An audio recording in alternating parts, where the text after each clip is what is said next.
Bonjour Nicolas Bouzou. Bonjour Dimitri, bonjour à tous. On parle beaucoup de l'économie russe et assez rarement de l'économie ukrainienne. Alors justement Nicolas, vous avez des données. Comment se porte-t-elle l'économie ukrainienne ? Eh bien, elle est à peu près stabilisée et honnêtement, c'est bluffant. On peut comparer la résilience de l'économie ukrainienne à la résilience de l'armée en réalité. Alors, évidemment, on imagine bien qu'une invasion militaire, c'est un choc économique majeur, surtout quand l'agresseur bombarde en priorité les infrastructures énergétiques. Je vous donne quelques chiffres qui sont ceux de la Banque centrale d'Ukraine. En 2022, la récession a été de l'ordre de 30%. L'activité économique a baissé d'un tiers. Le chômage est à 30% de la population active à peu près aujourd'hui. L'inflation est de l'ordre de 27%. Le pouvoir d'achat a diminué d'à peu près 15%. Et le déficit budgétaire est de 17,5%. Et encore, il est diminué par l'aide considérable que l'Occident apporte à l'Ukraine. Ah bah oui, c'est 5 milliards de dollars à peu près que les Occidentaux comblent dans les caisses de l'État ukrainien chaque mois.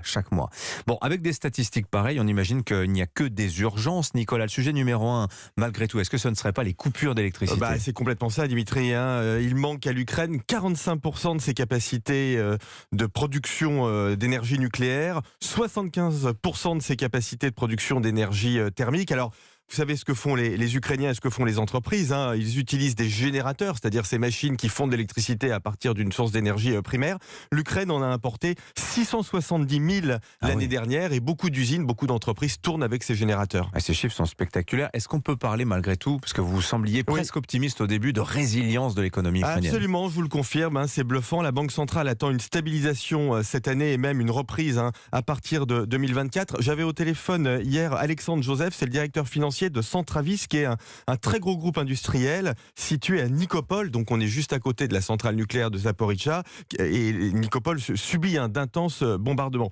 Il m'expliquait que 10% de ses effectifs étaient partis au combat, mais que l'usine fonctionnait parfaitement bien, la logistique est parfaitement sécurisée, qu'il s'agisse des approvisionnements ou des exportations. Les salariés sont logés dans des zones qui sont éloignées des bombardements, puisque la Russie bombarde Nikopol.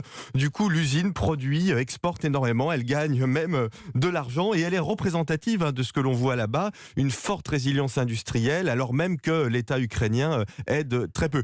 J'ajoute que l'économie ukrainienne est très numérisée, il y a énormément de start-up.